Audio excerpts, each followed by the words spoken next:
A courtroom in Los Angeles. No entourage, no cameras flashing, just lawyers, a judge, and a stack of paperwork deciding the fate of a company that once made people cross the street to avoid its name. By 2006, Death Row Records had filed for bankruptcy. 3 years later, much of its catalog, including master records and royalty interests tied to some of the biggest albums in hip-hop history, went up for auction. The winning bid, $18 million. An empire that had generated hundreds of millions of dollars in revenue was sold off like foreclosed real estate. The collapse looked sudden. In reality, it had been years in the making. Death Row didn't collapse because the music failed. The music is still played everywhere, decades later. It unraveled because how the company was built, around a philosophy that became impossible to separate from its identity. That fear wasn't just a consequence of power, it was the source of it. This is the story of Death Row Records, and the men who mistook control for ownership.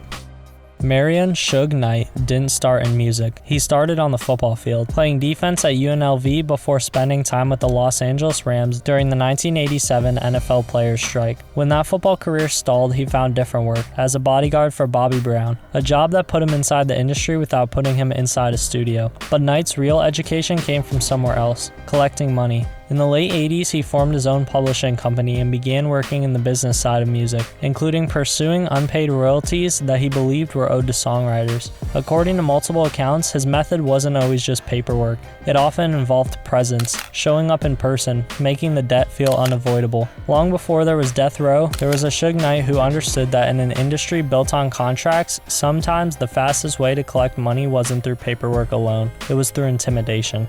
Andre Young was solving a different problem. As Dr. Dre, he was already one of the defining producers in hip-hop, and one of the central figures at Ruthless Records. But by the early 90s, he'd grown frustrated carrying the production workload for most of Ruthless' roster, while feeling by his own and others' accounts underpaid relative to what he was generating. Dre was stuck in a questionable contract. He didn't want out of music, he wanted out from somebody else's ledger. Two men, two different theories of leverage. One believed that power came from intimidation, presence, reputation, the threat of what might happen if you didn't cooperate. The other believed that power came from the work itself, from being so essential that eventually the ledger had to bend to you. For a few years in the early 1990s, those two theories would merge inside a single company. It would make both of them rich beyond anything either had planned for, and it would plant in its very foundation the exact contradiction that would tear it apart.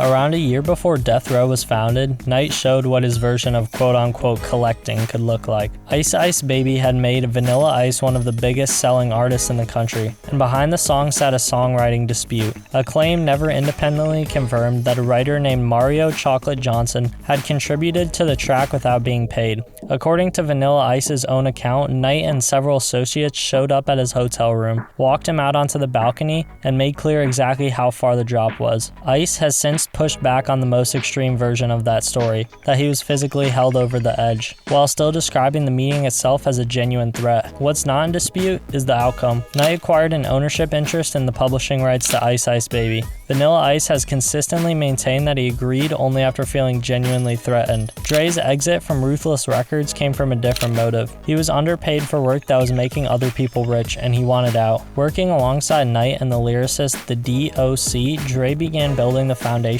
for what would become Death Row Records. But to actually record for it, he needed to be legally released from his current contract. The way that exit happened by Jerry Heller and Eazy-E's own later accounts wasn't a negotiation either. They claimed Knight arrived at the release meeting with several men carrying pipes and bats. Whether those release firms were signed under duress, as Heller and Eazy-E maintained, or reached more conventionally, as some close to Knight have argued, the tactic worked. Within a week, Dre was legally detached from Ruthless, clearing the runway for the newly formed Death Row Records. Neither fits the image of ordinary business negotiation. Both have been described as acts of intimidation, and in the case of the Vanilla Ice incident, have long contributed to allegations that Knight used intimidation as a business tactic, the kind that would end most careers or land most people in court. What made Death Row's story different is that this wasn't the exception to how the label did business. According to multiple accounts, it was the starting point.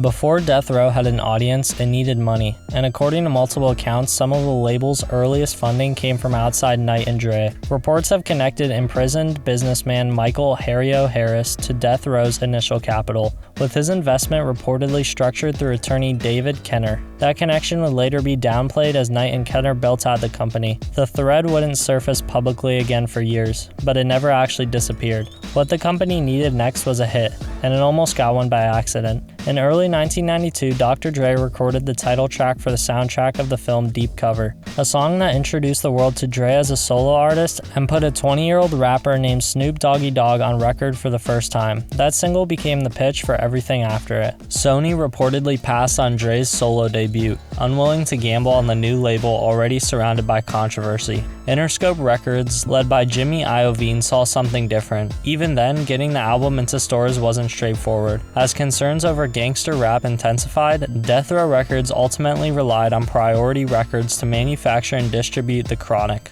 It was, in effect, a network of executives deciding the risk of Death Row's name was worth the return on its sound. That gamble paid off almost immediately. The Chronic, released in December 1992, went multi-platinum and became one of the defining albums of the decade. Its success validated the gamble Interscope had taken and helped transform Death Row from a startup into one of the most powerful labels in music. A year later, Snoop's debut album Doggystyle became the first debut album to enter the Billboard 200 at number 1 and went multi-platinum. In 2 albums, Death Row had gone from a startup built on leverage to one of the most commercially dominant labels in music. This is the part of the story that complicates the narrative rather than simplifying it. The Chronic and Doggystyle weren't successful because of fear. They succeeded because Dre's production was genuinely, undeniably ahead of its time. The problem was never whether the music worked. It's that the same company built on threats and intimidation was now the vehicle carrying the music into the world, and the success would only make what was underneath harder to see. By late 1995, Tupac Shakur already had reasons to believe part of the East Coast were on his side. A year earlier, he had been shot multiple times outside Quad recording studios in New York. He had survived, and he had came to suspect some people connected to Biggie Smalls and Sean Puffy Combs' circle were involved. Though that suspicion was never proven and both men denied any role, true or not, the belief itself mattered. It's part of why when Suge Knight came calling, Death Row didn't just look like a record deal. It looked like a side to belong to. The tension between the coasts was already rising before Tupac ever put on a Death Row chain. In August 1995, Knight took stage at the Source Awards and publicly criticized Combs, widely seen as a public escalation of the growing rivalry. Weeks later, Suge Knight's close friend Jake Robles was shot at a party in Atlanta and later died from his injuries. Whether or not the shooting was connected to the growing East Coast-West Coast rivalry remained disputed, but the conflict had clearly moved beyond interviews and lyrics. It was into this environment that Knight made his move,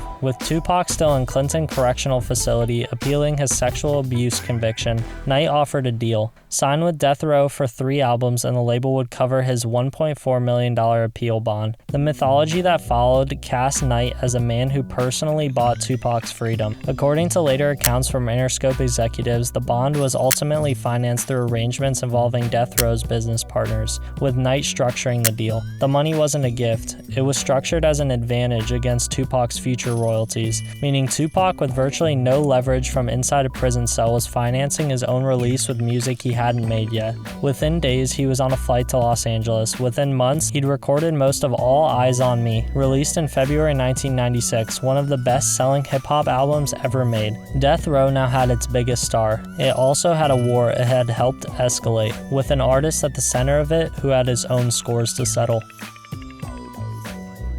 By the spring of 1996, Dr. Dre had left Death Row Records. By multiple accounts, he was frustrated with the label's increasingly violent atmosphere and with Knight's management style, and he walked away from the company he'd co-founded. He didn't take the machine with him, he took himself, and started over at Aftermath Entertainment. 5 months later, on the night of September 7, 1996, Suge Knight and Tupac were caught on hotel surveillance at the MGM Grand in Las Vegas, part of a physical altercation with a man named Orlando Anderson. Hours later, driving away from the same city, their car was hit by gunfire at a red light. Tupac was shot 4 times. He died 6 days later on September 13, 1996. The MGM Grand altercation also had its second casualty, Suge Knight's freedom. That fight put him in violation of an earlier probation, and on February 28, 1997, he was sentenced to 9 years in prison. Under intense pressure from its corporate distributor Universal, Interscope officially severed its distribution relationship with Death Row. With its CEO behind bars and its biggest star dead, the label had lost the figures who had held its identity together. Over the next couple of years, artists including Snoop Dogg, Nate Dogg, and Corrupt all left the label. The roster that once made Death Row the most dominant label in hip-hop scattered over the following years. None of this happened because the music stopped working. It happened because so much of the company had been built around two men whose power depended on their physical presence. One behind a mixing board, one in a room making people afraid. Take either man out of the room and the foundation beneath the company proved far weaker than it had ever appeared. Death Row made some of the most important albums in hip-hop history. That's not in dispute, and it never should be. But the company that made them was never built to last, because its foundation wasn't contracts, catalogs, or trust. It was built on the idea that fear could substitute for all three. For a few years, that idea worked better than most anyone expected. It got Dre out of a deal he believed was holding him back. It helped Tupac get out of prison. It got a startup to the top of the charts faster than almost any label before it. But leverage built on fear has one property that leverage built on ownership doesn't. It has to keep escalating to keep working. Eventually, there's no bigger threat left to make, no bigger name left to intimidate, and what's left is a company with brilliant music and no real structure underneath it. Death Row didn't fall simply because the industry turned on it. It fell the way companies do when the foundation holding them up is weaker than the success built on top of it. Thank you all for watching. For more great content, like this video and subscribe to my channel. Thank you and have a nice day.